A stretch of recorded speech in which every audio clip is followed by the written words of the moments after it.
Hey, Dee, I learned a lesson this week. What's that? Always double check.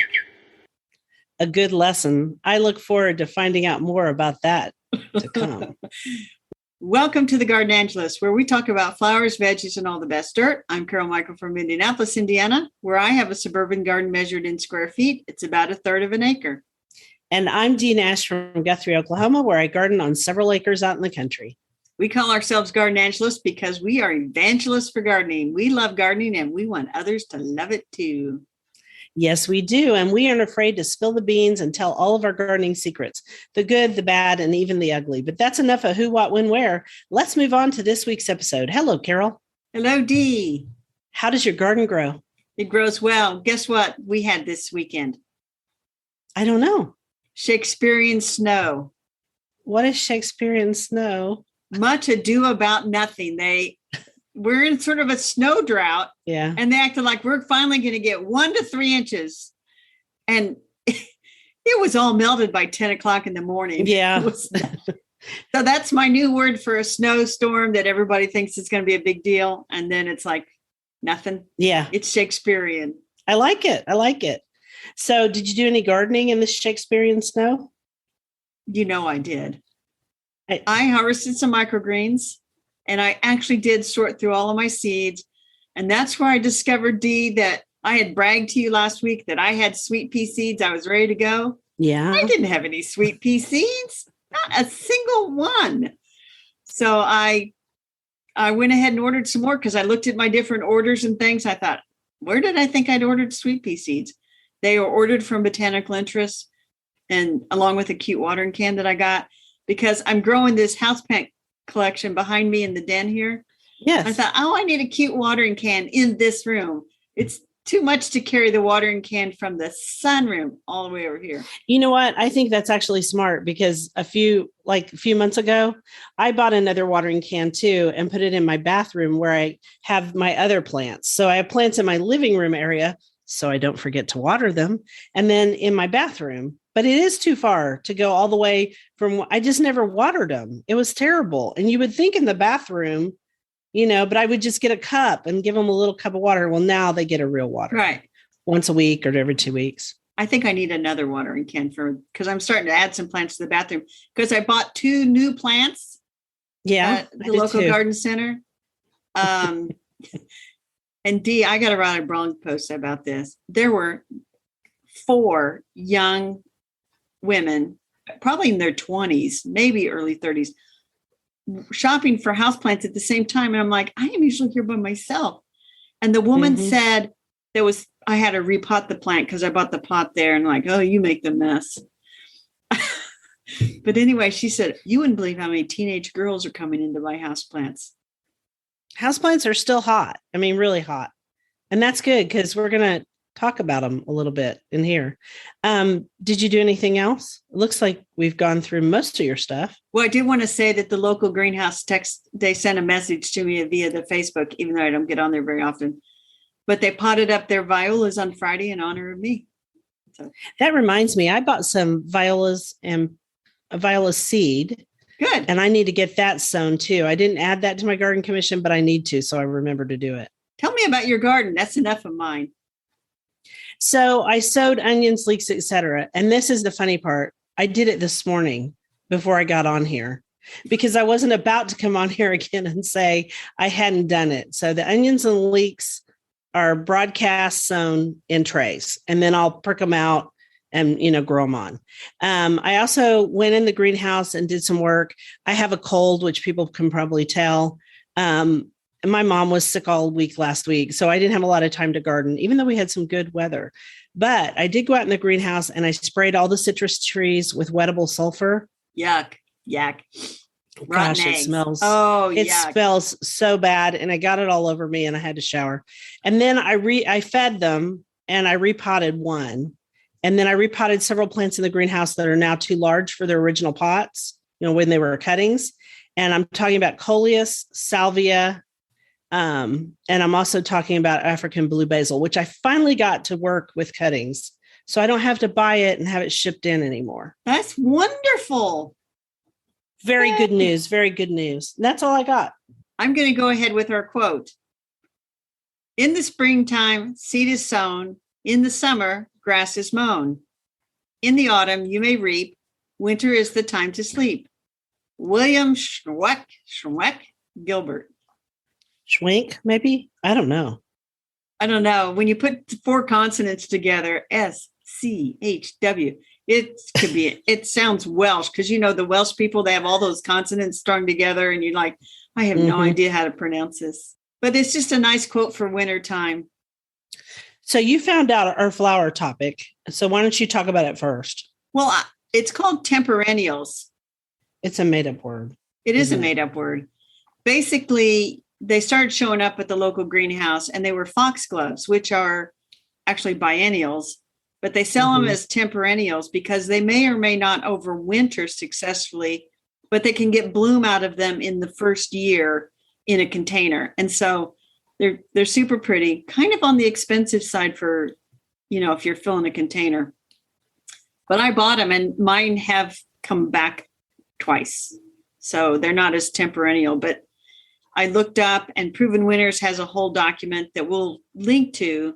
This basically a temperennial is something that in a warmer climate probably would make it through the winter, but in my colder climate and maybe even in your climate is not going to make it. And that included a lot of perennials, lots and lots of succulents, and a few tropicals. So I have a question about these foxgloves that overwintered in your containers for several years. Well, no. I planted them out in the garden in the fall. I didn't try to. Yeah, but are they the same ones? Because foxgloves are biennials. So don't you think they are biennial? So yeah. I don't know. I mean, I just planted them out there and I got bloom again. So I'm not. Okay. So for our listeners that don't know what biennials are, because for years I didn't, they produce their leaves in the first year. And then in the second year, they flower. And then usually they throw down seed and you start the process over again. But you know what? They may have jacked with these foxgloves and they might be, I don't know what they did to them. It might be that they are perennial now, although temperennial, whatever that means. Yes. The most famous biennial that we grow is hollyhocks. Yes, that would be the most famous one. Although sometimes you can get some hollyhocks to go ahead and flower in the first year, but not all of them. And so sometimes you have to grow them on and then later, which I've done many times. Okay, so I joked around and I said that we should expand the definition for perennials that aren't summer hardy here and further south. And so, think about that. That could be a lot of things, although you probably wouldn't notice them. I wouldn't notice those. And I think that that's probably something that if something won't over summer, and we, of course, think of my beloved violas. Right. That's one of them. You're probably going to plant it in the fall and the spring. So I don't know a good example of a perennial that wouldn't over summer. Oh, and now I'm not going to be able to think of them. Snapdragons? Snapdragons are annuals. Well, but here, well, I guess that's true. They are annuals. So never mind. We'll think of some. We'll give it a try. Maybe our listeners can think of some. And then they also listed colocageas on here. Right. Which are big elephant ears. And I use my elephant ears a lot in my pond. And then I take them out. I also use them in my shade garden sometimes. But I really love them in the pond because I like the way they cast the shade on the water, which is good for the fish to hide. And I take them into my greenhouse every winter. And then I try to keep mealybugs off of them all winter, which is just so much fun. Oh my gosh. If I grow an elephant ear, it's because I see one at the greenhouse and I'm like, I'll buy an elephant ear, but then it dies in the fall. And going back to Marianne Wilburn's book about tropical plants and how to love them, to me, I should go steady with them and take them inside and at least take the root in and give it a chance to overwinter. But I just let them go. Summer fling. That's funny. Do you want me to do the next quote? Well, no, we got to talk about the biggest temperennial that. Oh, I'm sorry. I thought you kind of mentioned it. You're talking about succulents, right? Yeah, the succulents. They threw that in there. Oh my gosh. And it is. Succulents kind of drive me nuts because they're not easy to grow. No. They make it seem like they're easy to grow in all of those magazines and stuff. And it really irritates me because the truth is they're not easy to grow. I have several and they're successful, but they take a lot of neglect-ish. Well, and there are some succulents that will overwinter here. And I think of the notorious hens and chickens. Mm-hmm. But there are so many that won't. And so people kind of go in the greenhouse and they see all of them. And I think they try to separate them and then like, these aren't going to overwinter. These are going to overwinter. It's hard, you know. But the biggest one is the agaves and the manfreda. Mm-hmm. And mangaves. Yeah, the mangaves. People go nuts for them, but not around here. And I've noted that, you know, you walk into the greenhouse in the middle of June when she's got bigger containers of annuals for people that are true procrastinators. And then those mangaves or mangavas or whatever they call them. It's mangave. You know why I know? Because you bought because a bunch? because I got chewed out by another garden writer who will not be named because I pronounced it incorrectly about 10 years ago. And she's from the western part of the US. So she knew the proper pronunciation and she was like, gosh, you're so dumb. But anyway, go ahead. But the mangava, as we say, is a hybrid or a cross between manfreda and agave. Right. They're really pretty. They have spots and stuff. They're prickly and stuff. And I always feel like if you lean down too far, you'll poke your eye out.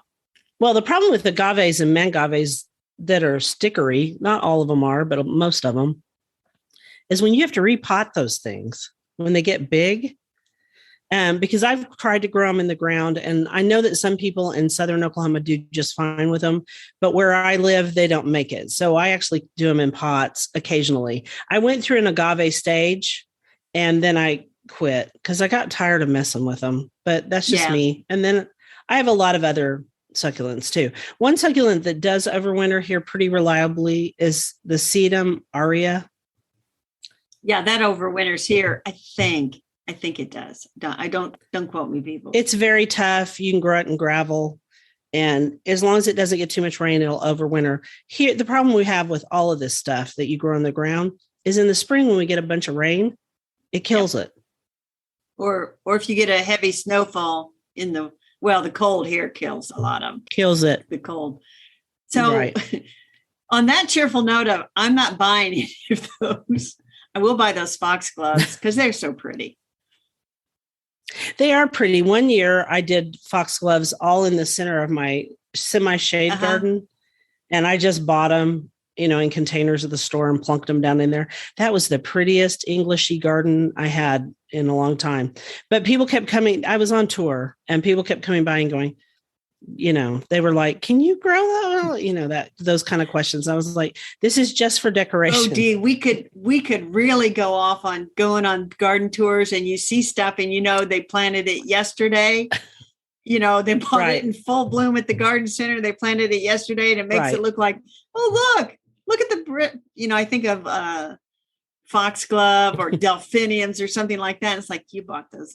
I've done that too. I've done delphiniums, but I will say this: I buy them at the beginning of the season and let them settle in. I don't plant them the day before because, well, you can tell. But that's the way it goes. All right, you ready for the next quote? I'm absolutely ready. May your walls know joy. May every room hold laughter and every window open to great possibility. Mary Ann Radmacher. I'm going to say it's Radmacher. I might be wrong, but I think it is. Okay, so that reminds me of those pictures that you keep sending me of the little rabbits laughing. They're like cute little illustrations of rabbits that are dressed up laughing at each other. I say that it's us. Yeah, I like those. Susan cute. Wheeler is the artist on some of those. Mm-hmm. And I can't find much about her. I think she's pretty reclusive and doesn't really, I don't know. I have a greeting card with that one picture of the two little mice sitting at a little table, drinking tea, and the house is an upturned teacup. It's very cute, but I can't post everything because I'm sure it's copyrighted. It is very cute. So look up Susan Wheeler. Right. We can't post it on our Instagram, but we have said her name. Yeah, because her stuff is really, really sweet. It's like, and you said that she's probably reclusive and doesn't get out much. That's because she's busy drawing. People who do really aren't on social media. Okay, so veggies. We decided to do our favorite essential herbs. Okay, I'll do my list. These are the ones I grow. I'm not sure if I've hit all the essentials, but there's basil, mint, dill, and I get to include violas. I just saw, I can't believe you put in violas, but that's okay. Well, I put in violas because the International Herb Society has declared that 2022 is the year of the viola. They have a lovely write-up, and I will put a link. I will not read the whole thing. And they're actually putting together a book on violas, which I shall purchase. Big surprise. Okay, so why mint? And we need to talk about mint because every young gardener gets a sprig of mint that is given to them by some old gardener. I would never do that without I would not either. all the warnings. I like mint. I have a huge clay pot that the mint grows in, and there's basic, I think it's probably just peppermint and then a chocolate mint that kind of grow in there. Now the pot is clay and it stays outside under a tarp and it's gradually disintegrating. And so I may have to buy another pot, which means, an excuse to buy another big container and plunk the whole thing in there. But I just let it grow in that pot, and then it would otherwise take over wherever it was growing. Yeah, don't put it in your garden because I have, and I actually am still digging out Kentucky mint, which is a type of spearmint. And it's some variety that I guess was selected. And of course, it's called Kentucky because of mint juleps. Which reminds me that over where I grew up, where my sister still lives, when I was in high school, which is a long time ago, Dee, I bought some spearmint at the Kmart because I worked in their garden center one summer. And I took it home and I planted it. That's still growing over by the fence. It's in shade and everything, but you're never getting rid of that spearmint that I planted in 1977. I could go get some and put in a pot, I might. You could. I love spearmint. I might. I do. Okay, so then you listed dill. Dill is always in my vegetable garden. It self-sows. I never have. It's like I bought seeds for it, and then, I used to buy seeds in the spring and realized it just comes up as free. So I pull it out where I don't want it, and then I make sure I have some that are planted over by the cucumbers and let her rip. And then do you use it in anything, or do you do it for the swallowtails? I should say that I'm doing it for the swallowtails, but I'm doing Just say that. I'm doing it for the swallowtails. I do use the dill like in dips and things like that. And I just feel like if you're going to grow cucumbers, it's always nice to have a stand of dill next to it. There you go. I like that. And then we don't have to talk about violas anymore. Okay, so why basil? Whoa, no, what? We really don't. Okay, so basil. We both have basil on our list. This is like the bridge between our two lists. Basil, easy to grow from seed. Lots of good varieties. You can get in purple. I just ordered lemon basil seeds because I had to order sweet pea seeds and I wanted to get a few more things. There's holy basil. There's I have that this year. Basic Italian basil. If you're going to grow it and you have problems with a real humid climate, get the mildew resistant. And and it also always goes to seed and flower here really fast. So that's why I really like Emerald Towers, Everleaf, or Everleaf Emerald Towers, however it's pronounced. I have seeds left over from last year, and I have new seeds that I bought this year. So I'm well seeded for that. Yeah, and they just make the cutest little mini shrubs. And there's a whole post about basils on my blog if people want to look it up. It's really, they're wonderful. And I love holy basil. Holy basil is one of the most beautiful plants. And it's not beautiful like from a distance, it's beautiful up close. And it's late in the season when it's gone to flower and it just looks ethereal in the sunlight. I don't know how to describe it. It's kind of a purpley green and then the flowers are purple. And then Thai basil is good if you like to cook Thai food. There's another, I do have some of the red basils. I really like the one that makes the smaller leaves rather than I mean, I love red ruffles, but red ruffles goes to seed too fast in my garden. Yes. So we've talked about basil. Yes. And now the rest of your list. Okay. Mine are rosemary. And I love rosemary because it overwinters here a lot of years. Sometimes it dies out. If it is in a very well-drained place, and I grow mine in my potager, which, by the way, they redid my potager is the best of Oklahoma gardening this weekend. Very nice. So a lot of people have signed up for my blog and stuff. Cool. I also like parsley, and I like the fact that parsley overwinters until it goes into bloom. It bolts in as soon as there's heat. So I always have to add more of it, but I just really like it. I think it's pretty in the garden in winter, and I like to eat it. And I personally like the curled variety. I know that other people think flat leaf is the chef favorite, but I can't taste it. So I like the curled variety. And then thyme. I like creeping thyme. I don't grow woolly thyme in Oklahoma. It'll just die out on you. But creeping thyme and lemon thyme are delicious. That's a good list. I was going to say in Indiana, the rosemary is not going to overwinter, so forget about it. Yeah, some of the varieties only overwinter to zone 7 and some of them overwinter to zone 6B. But boy, it's iffy. And it all depends on how much rain you get and stuff like that. And so people are going to ask, why didn't I put in lavender since I bordered my whole potager in lavender? Yes, Dee, why didn't you put in lavender? I love lavender. I think it's really hard for a lot of people to grow. That's why I didn't put it in there. I thought, and I also don't use it a lot for culinary stuff. I don't either. And we were talking about culinary. I just like the way it smells, and I like to watch the honeybees on it. I'll be real. I have 2 of the best lavenders out there that I bought from somebody. Carol Lee Snyder is her name, and she had a herb farm up near Muncie, Indiana, but she's since closed it down. But she did trials with all kinds of lavenders and figured out the best ones to grow in this area. And so I bought a couple from her. The names are forever gone. But right. They are some of the best lavenders ever. Well, everybody knows that I love phenomenal lavender. I think it's one of the best. I think Delta Blues is good too, if you want a small lavender. But there was a group that wrote me over the weekend and wanted me to just come and talk about lavender. And I was like, for an hour. And I thought, I can't talk about lavender for an hour. Oh, my dream is for somebody to ask me to speak about violas for an hour. Yet to take me. No one has taken me up on that offer. No garden club. And I was like, do it for free. Yeah, you probably would. Okay, so we're just going to do a little teaser for later about oregano. Okay, what's the teaser? That's it. We're going to talk about oregano later. Okay, do the quote. The first fall of snow is not only an event, it is a magical event. You go to bed in one kind of world and wake up in another quite different. And if this is not enchantment, then where is it to be found? J.B. Priestley. I love his quotes.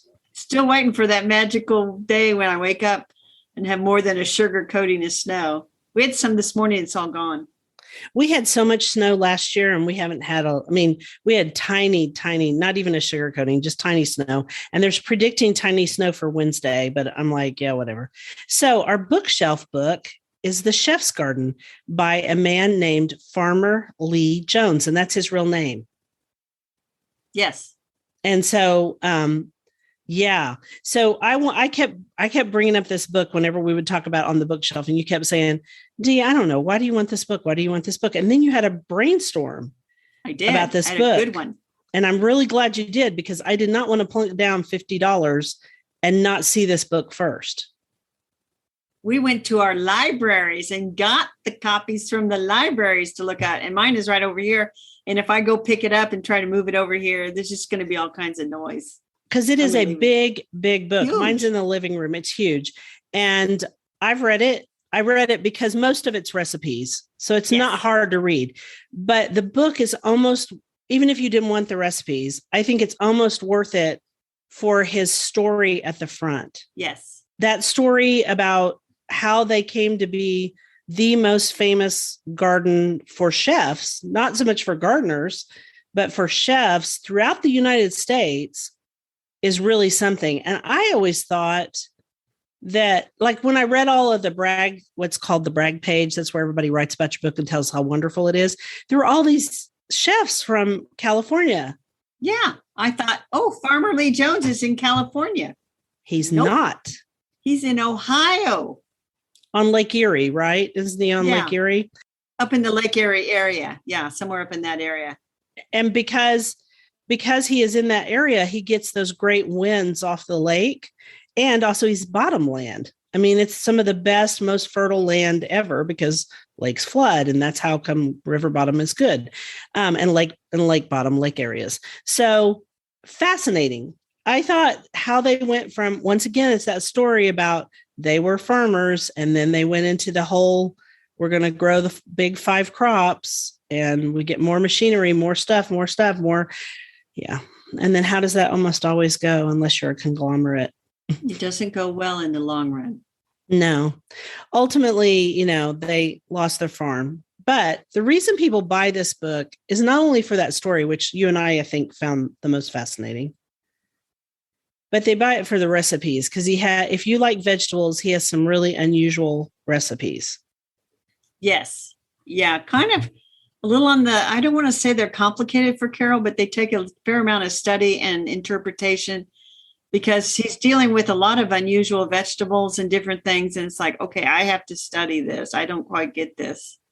Well, and you texted me over the weekend and you said, I bet you want to buy this book. And I said, I don't know yet because the recipes are not only complicated because they're for chefs in restaurants, which is a whole different thing than here. And I'm a pretty good cook and pretty adventurous, but a lot of the vegetables that are used are things that only chefs would ask for, which is the point of the whole book, is that that's how they saved what was left of their farm, is they started to grow things that chefs wanted.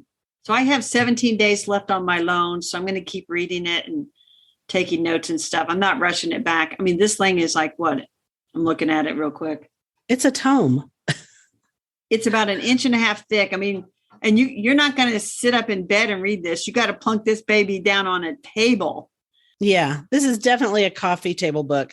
And literally, I was sitting on the couch, peering over it on the coffee table, had it all spread out and was just like absorbing it because it is that good.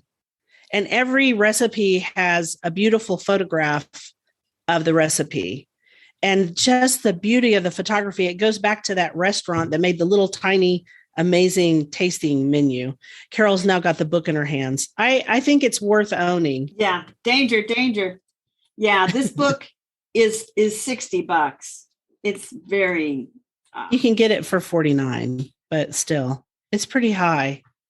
But it is high because it took a lot of pages, and they're glossy, which very few publishers are willing to do glossy anymore either. So our advice to our listeners is go to your local library and check this book out, The Chef's Garden. Mm-hmm. If you love it, then you should treat yourself and definitely buy it.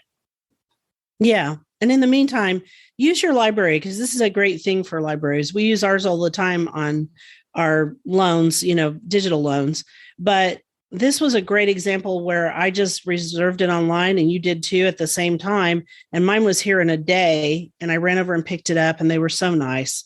So thank God for libraries. Amen. So that's The Chef's Garden by Farmer Lee Jones. On to the quote, Dee. May I walk every day unceasing on the banks of my water. May my soul rest on the branches of the trees which I have planted. May I refresh myself in the shadow of my sycamore. And that's from an Egyptian tomb. And we actually got it out of that one book that we read last year that was about the psychology of gardening.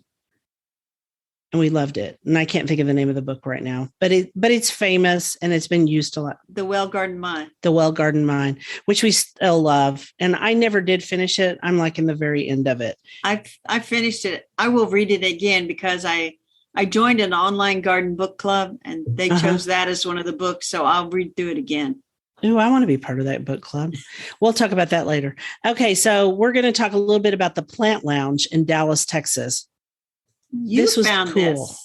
This is very cool. CBS News Saturday morning had a segment about this wonderful plant lounge in Dallas, Texas. And it was so refreshing to see all the young people coming in and this guy helping them plant up all kinds of succulents and terrariums. And it's just a really good story. I loved And I'm it. trying to find his name real quick because I want to say his name is. Oh, now it's gone away. He's just this beautiful African-American man. He's very young, and he decided that he already, and I can't think of his name, and I should have written it down. I'm so sorry. But guys, click the link. It's worth it. He is just the sweetest guy. And he had a whole company that took plants to various places, and he made up these amazing terrariums for companies and put them in display, and they're pieces of art. And now he teaches other people how to make these terrariums, make other gardens. And it's a lounge where people can come in and have a cocktail or a non-alcoholic drink, and they just have the best time together. So it was a way to be communal and see each other, and also keep his business alive during the pandemic, because that was hard on lots and lots of businesses. Yes. So that's our dirt, is the Plant Lounge in Dallas, Texas. I just thought it was so cool.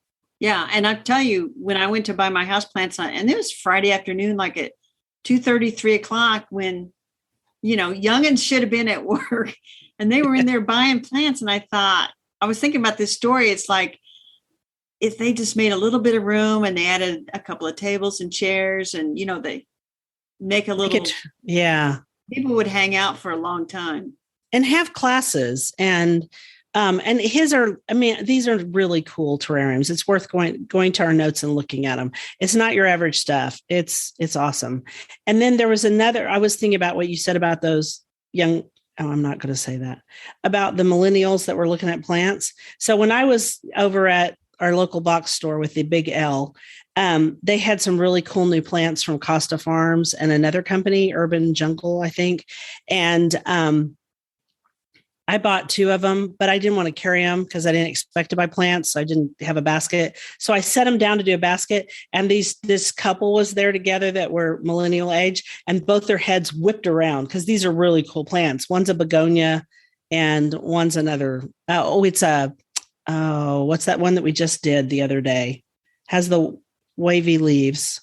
And I'm having a heck of a time. Peperomia? Yes, it was a peperomia, and it's got red and black leaves. So it's a special variety. So oh my gosh, so pretty. I sent you pictures, and I also posted them on my story. I'm going to write a blog post about my new houseplants and seeing those young people there. And it kind of takes me right into my rabbit hole. I want to hear about it. So I did finally get These Precious Days by Ann Patchett, and it was published back in November. And for some reason at the library, you can reserve books on order, the hard copy. And I did that. And I actually reserved both the small print and the large print, thinking, I could get the large print because there was nobody on that list. Right. Well, I didn't get it. And then somebody recommended that I should read it. And I thought, oh, yeah, that's on my list. So I got the Kindle version, and they gave me one of those 7-day loans where you skip the line, which is wonderful. This is a wonderful book. And that's my rabbit hole. Ann Patchett is such a wonderful writer. And she owns the bookstore in Nashville, Tennessee, Parnassus Books. And then I go down the rabbit hole and into YouTube. And I'm looking at interviews, and she talks about how they had to do the pivot on the bookstore when the everything got shut down. But what's funny about it is she talked about how she took up knitting, and doesn't claim to be very good at it. But if she had a drop stitch or whatever, she just handed it to some old person who would know what to do. And I felt a little bit in the plant store, like I'm like the old lady that's been knitting for years and is suddenly very delighted to see young people are knitting. I'm like the old lady. I've been growing houseplants. I have houseplants older than the people in the store buying them. And it's like, it's so fun to see that people are buying them. So anyway, I recommend These Precious Days by Ann Patchett. It is not a novel. It is essays. They're beautiful. Oh, I love essays. I love those kind of books. You must get this book, and you must read it this week so we can discuss. Okay, sounds good. So my rabbit hole was, do you know that Mexican oregano is in a different genus than regular oregano, which is Mediterranean oregano? I did not know that. I am not up on my oreganos. Clearly I am not. Clearly, I am not either. I discovered this in a book I read called Tacos, Recipes, and Provocations, a cookbook, which is a very opinionated cookbook. And I love opinionated cookbooks, just like I You love. talked about it last week too. Oh my gosh, I love this cookbook, and I've really enjoyed it. And so, so Mexican oregano, which you can buy from Rancho Gordo, but I'm going to go this afternoon and see if I can't buy it from my local place. It's called Lipia graveolens. And so that's a different genus than common oregano, which is Oreganum vulgare, which is, means common oregano, right? But that sent me down a rabbit hole because there's a post that was written on the Brooklyn Botanic Garden, which is by Scott D. I hope this is right, Appel. And he wrote Mexican oregano, a tasty twist on an age-old flavor, because I like Mexican oregano way better than I like common oregano. And also common oregano can be it's extremely aggressive in my garden. I grew it one time, and when I had to dig that sucker out, it was awful. But what I did, I have just done a quick look up. The reason your regular oregano is so aggressive is it is in the mint family. Well, that explains it. And guess what? Your Mexican oregano is in the Verbenniaceae family. It's a verbena. Oh, it's a verbena. There you go. Now it's getting really interesting. It is really interesting. And then he talked in this article about how there's all these other oreganos, and some of them are in the oreganum family, right? Oreganum genus. And then there are other ones that are in a different one. So there's Cuban oregano, which is called oregano in Spanish, and it's also Spanish thyme. And it's neither oregano or thyme. It's actually a plectranthus. Oh my gosh, I'm sure that's in another plant family. I'm sure it is. And then Mexican oregano, as we said, is in a totally different family. So, wow, that's interesting. And so anyway, it turns out, I'm looking at his notes right here. It says that oregano, oreganum, and plectranthus both belong to the mint family. Right. Laminaceae. So there you go. And then, so anyway, the point of all of this is I love Mexican oregano now that I've had it dried. And I thought, I wonder if I can plant it. Well, how nice. He also gave us places where you can find seeds. So you can find seeds from a company called Grimes Seeds. And he says it's super easy to cultivate, and it is hardy to zones 10 and 11. And he said you might want to bring it in a pot and put it in your greenhouse or in your house. So just sent me down a huge, huge rabbit hole. Yeah. And so are you getting some seeds for Mexican oregano? I am sure going to try because I really want to grow it, because can you imagine how good it tastes fresh? I suppose I've never knowingly had it, so I don't know. And it blooms off and on all the time. Well, it has a little bit different flavor than regular oregano, and it's not so oily. You know how essential oily? Yeah. That's how oregano tastes to me. So anyway, I like Mexican oregano. So what are your garden commissions? So my garden commission for this week is obviously I need to gather containers for winter sowing, because I don't want to miss the window on this. And then I need to make a list of all the seeds that I have. I've got them all sorted into categories. And I know. I'm with you. Like I said, I did a post on what I learned from sorting all my seeds. And that's like, I must be a gardener who wants to grow all kinds of beets for some reason. Yeah, you love to grow beets. I don't know why, because I'm not a big beet eater. That's funny. Well, beets really are good roasted, and they make a good soup. So just think about that. Okay, so I'm going to plant those seeds that I said earlier. When I listen to this podcast, I'll remember what they were. I'm also going to plant my beet seeds in containers and plant my sweet peas in my cold frames, which originally I said that I was going to plant my onions and my leeks in my cold frames. And I might still with the sweet peas, because the cold frames are pretty big, but we'll just see. We'll just give it. I don't know. Isn't it early for beet seeds? Oh, but I was going to plant them in containers, like winter sow them. No, winter sow. Just winter sow them and then perk them out. That was my plan. That makes sense. All right. I think we're done, Dee. We are. Thank you for listening to The Garden Angelist. If you like our podcast, please tell your friends about us. Also hit that subscribe button so you don't miss anything. And if you listen to Apple Podcasts, we know it's hard, but if you could leave us a 5-star review, we'd really appreciate it. It helps us get noticed by others. Could you also share our podcast with your gardening friends? Word of mouth is the best way to get the word out there. Yes, and be sure and check out our show notes for links for more information about today's topics, plus links to our own websites.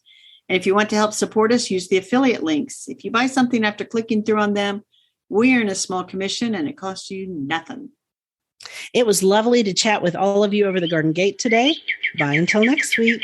Bye, everybody.